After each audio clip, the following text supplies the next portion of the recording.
बिस्मिल्लाहिर्रहमानिर्रहीम अस्सलाम वालेकुम and welcome to my channel. आज का हमारा टॉपिक है what is quotient law of exponents या law of division.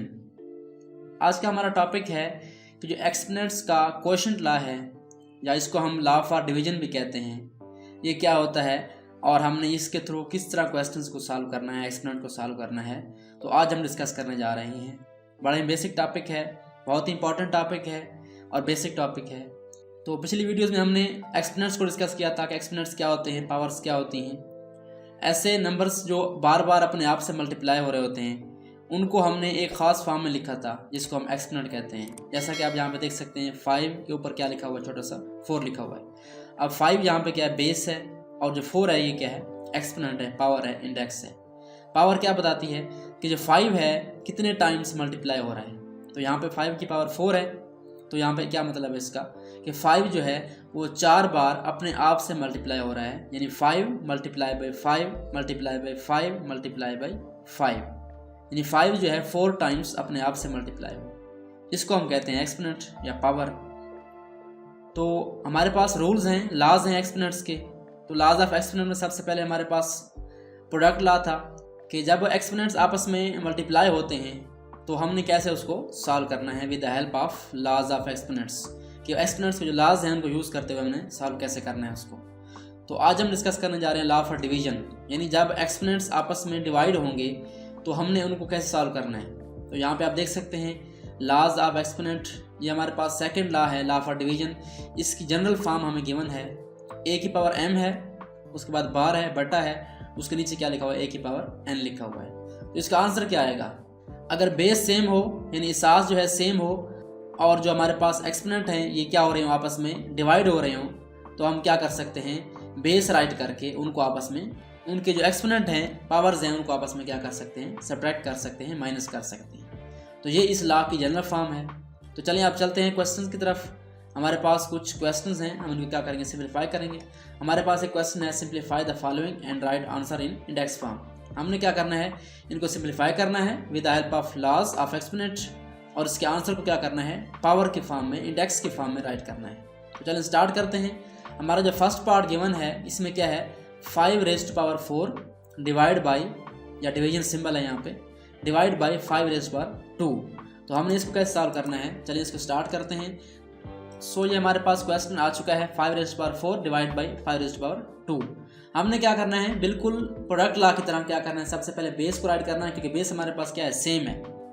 Base right करने के बाद इसकी पावर में क्या करना है, जो हमारे पास फर्स्ट जो एक्सपोनेंट है उसकी पावर क्या है, 4 है, हम क्या करेंगे, 4 राइट करेंगे। उसके बाद हम क्या करेंगे, उनको आपस में माइनस कर देंगे। यानी प्रोडक्ट लॉ में हमने क्या किया था, उनको ऐड किया था, और क्वोशंट लॉ में क्या कर रहे हैं, पावर्स को आपस में माइनस कर रहे हैं। यानी बेस सेम है तो पहले की पावर क्या लिखेंगे, हम पहले लिखेंगे, और फिर माइनस लिखने के बाद जो सेकंड नंबर है हमारे पास 5 रेज़्ड पावर 2, उसकी पावर क्या आ जाएगी, बाद में आ जाएगी। अब देखिए क्या होता है, हमारे पास बेस क्या आ जाएगी, 5 आ जाएगी, और 4 में से 2 माइनस करें तो क्या आता है, हमारे पास 2 आता है। सो ये हमारे पास सॉल्व हो चुका है कि जब भी एक्सपोनेंट्स आपस में क्या हो रहे होंगे, डिवाइड हो रहे होंगे, और बेस क्या होगी, सेम होगी। ये आपने याद रखना है कि बेस हमारे पास सेम होनी चाहिए।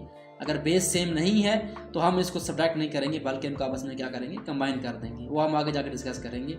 तो अगर बेस सेम है तो हमने क्या करना है, सिंपली इसको माइनस करके इसका आंसर राइट कर लेना है। तो हमारे पास रिजल्ट क्या आ गया, 5 रेज़्ड पावर 2 आ गई।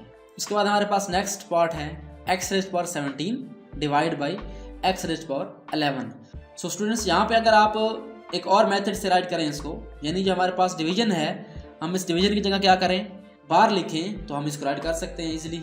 तो हमारे पास बाज़-औक़ात क्या होता है, क्वेश्चन ऐसे भी आए पड़े होते हैं, x की पावर क्या है, हमारे पास 17 है, डिवाइड किससे हो रहा है, x की पावर 11 से। हम क्या कर सकते हैं, इसको यहाँ पे राइट कर सकते हैं पावर्स के साथ। तो हमने क्या किया, डिवीजन सिंबल की बजाय क्या कर लिया, बार लगा लिया।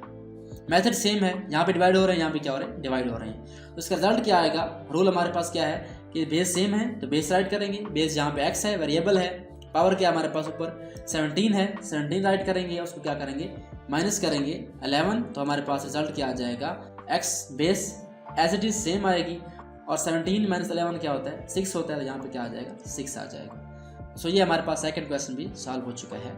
सो अब हमारे पास नेक्स्ट पार्ट मौजूद है, a raised power 7 b raised power 4 divide by a raised power 5 b raised power 7। यहाँ पे क्या हो रहे हैं, वहाँ पे एक वेरिएबल था, यहाँ पे क्या आ गए, दो वेरिएबल्स आ गए हैं, a आ गया, b आ गया।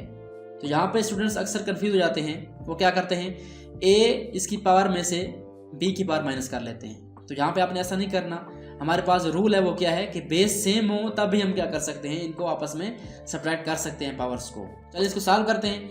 तो पहले हम क्या करते हैं, अपनी आसानी के लिए इसको फ्रैक्शन की फॉर्म में राइट कर लेते हैं। ऊपर हमारे पास क्या है, a रेज़ पावर 7 है और b रेज़ पावर क्या है, 4 है। तो इसको हम क्या करेंगे, यहाँ पे राइट कर लेंगे।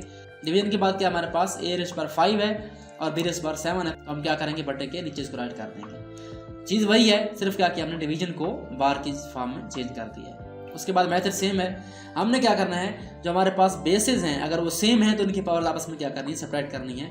तो एक बेस ए है हमारे पास और एक क्या है, बी है। सबसे पहले आपने क्या करना है, इनको इकट्ठा लिख देना है। उसके बाद a की पावर क्या आ जाएगी हमारे पास, ऊपर 7 है, नीचे क्या है, की पावर 5 है। तो आप क्या करेंगे, a की पावर में से a की पावर माइनस करेंगे, ना कि a की पावर में से आप इधर b की पावर माइनस कर दें, क्योंकि वेरिएबल सेम नहीं है, बेस सेम नहीं है। तो हम क्या करते हैं, इसको सॉल्व इकट्ठा नहीं कर सकते। तो क्या करते हैं, a की पावर में से a की पावर माइनस करनी है। उसके बाद v की पावर हमारे पास क्या है, 4 है। तो हम क्या करेंगे, यहाँ पे 4 लिखेंगे और माइनस लिखेंगे। उसके बाद b की पावर क्या 7 थी, तो क्या लिखेंगे, 4 माइनस 7। अब आपने क्या करना है, सिंपली इसको सॉल्व करना है।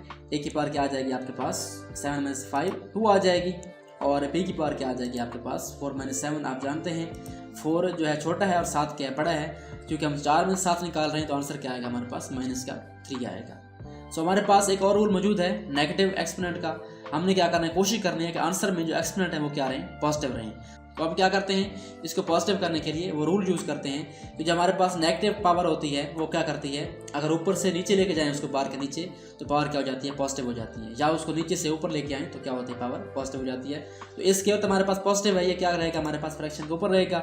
यहाँ पे हम क्या लिखेंगे, ए स्क्वायर राइट कर लेंगे। तो उसके बाद जो b है वो नीचे आ जाएगा, यानी हमने इसको पॉजिटिव करना है। तो b की पावर माइनस 3 थी, यहाँ पे क्या आ जाएगी, b की पावर प्लस 3 आ जाएगी। यहाँ पे आप प्लस राइट करें या ना करें कोई प्रॉब्लम नहीं है, क्योंकि ये अंडरस्टूड होता है कि अगर सिंबल ना हो नंबर के साथ वो क्या होता है, पॉजिटिव नंबर होता है। तो यहाँ पे आप प्लस 3 राइट करें या ना करें तो कोई प्रॉब्लम भी नहीं है। तो हम क्या करते हैं, प्लस को हटा देते हैं। तो ये हमारे पास सिंपल आंसर आ गया, a की पावर 2 डिवाइड बाई b की पावर 3। सो इस तरह से आप ये क्वेश्चन सॉल्व कर सकते हैं। सो स्टूडेंट्स, अब तक जो हमने क्वेश्चन सॉल्व किए हैं लॉ ऑफ डिवीजन के थ्रू, वो कौन से थे, जिनकी बेसिस क्या थी, सेम थी। हमने क्या किया, उनकी पावर्स को आपस में सब्ट्रैक्ट कर लिया। अब क्या करते हैं, हम नेक्स्ट पार्ट की तरफ चलते हैं, जो क्वेश्चन लॉ का सेकंड पार्ट है। उसमें क्या है, अगर हमारे पास जो बेसिस हैं वो सेम नहीं हैं तो तब हमने क्या करना है। फॉर एग्जाम्पल हम एक क्वेश्चन राइट करते हैं, यहाँ पे हम क्या करते हैं, एक्स की पावर क्या लिखते हैं, फॉर एग्जाम्पल 5 लिख दिया हमने। उसके बाद हम लिखते हैं डिवाइड का सिंबल लिखते हैं। तो डिवीजन के बाद हम क्या करते हैं, डिवीजन के बाद आप राइट कर दें y, वेरिएबल चेंज कर दें, बेस चेंज कर दें। इसके बाद क्या है हमारे पास 5 आ गई। अब यहाँ पे हमारे पास जो बेसिस हैं वो डिफरेंट हैं और पावर्स क्या हैं, सेम हैं। अगर ऐसी कंडीशन आ जाए तो हमने क्या करना है, इनको आपस में क्या करना है, कंबाइन कर देना है, ब्रैकेट्स के फॉर्म में राइट करना है।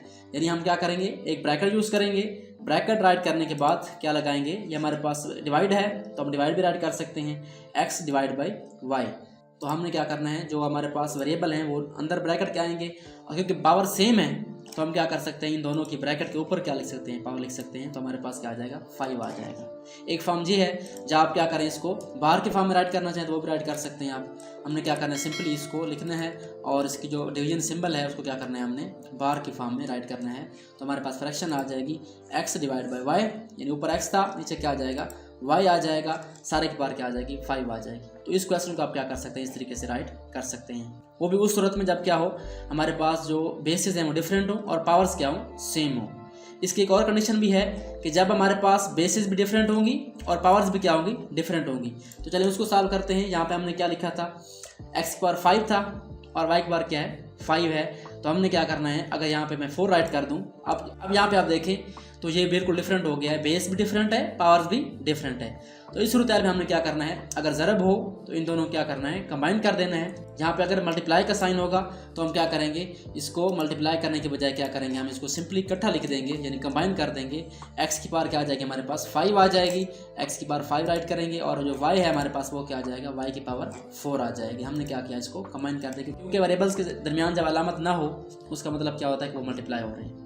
अगर यहाँ पे क्या हो, हमारे पास डिवीजन का सिंबल हो तब हम क्या करेंगे, आपको पता है वो बार होता है, हम क्या करेंगे x5 ऊपर लिखेंगे और क्या करेंगे जो हमारे पास नीचे वाला है वो क्या करेंगे फ्रैक्शन के नीचे आ जाएगा, y की पावर क्या आ जाएगा 4, क्योंकि बेस सेम नहीं है, पावर्स भी सेम नहीं है, तो हम क्या कर सकते हैं इनको अलग अलग राइट कर सकते हैं बट्टे के फॉर्म में। तो इस तरह से क्वेश्चन आपके पास आएंगे, आपने क्या करना है उनको सॉल्व करना है। सो स्टूडेंट्स, ये था हमारा आज का topic, what is quotient law of exponents, what is quotient rule of exponent. तो जो एक्सपोनेंट्स हैं उनका क्वोशिएंट लॉ क्या होता है, क्वोशिएंट रूल क्या होता है, या लॉ ऑफ डिवीजन क्या होता है, हमने उनको डिवाइड करते वक्त किस तरीके से सॉल्व करना है, पावर्स को किस तरीके से हैंडल करना है। तो आज हमने क्या किया, डिफरेंट केसेस डिस्कस किए कि एक्सपोनेंट में जो डिवीजन है उसमें क्वेश्चन किस तरह से आ सकते हैं और हमने क्या करना है उनको किस तरीके से सॉल्व करना है। हमने क्या किया है, 2-3 टाइप्स डिस्कस की हैं कि इस तरह से हमारे पास क्वेश्चन आ सकते हैं। आई होप सो आपको ये टॉपिक जो है क्वोशिएंट लॉ ये क्लियर हो चुका होगा। अगर आपने मेरे चैनल को अभी तक सब्सक्राइब नहीं किया तो काइंडली मेरे चैनल को सब्सक्राइब करें और बेल आइकन प्रेस करें ताकि मेरी आने वाले वीडियोस का नोटिफिकेशन आपको मिलता रहे, आप इस तरह मैथ जो है लर्न करते रहें। Thanks for watching and don't forget to subscribe my channel.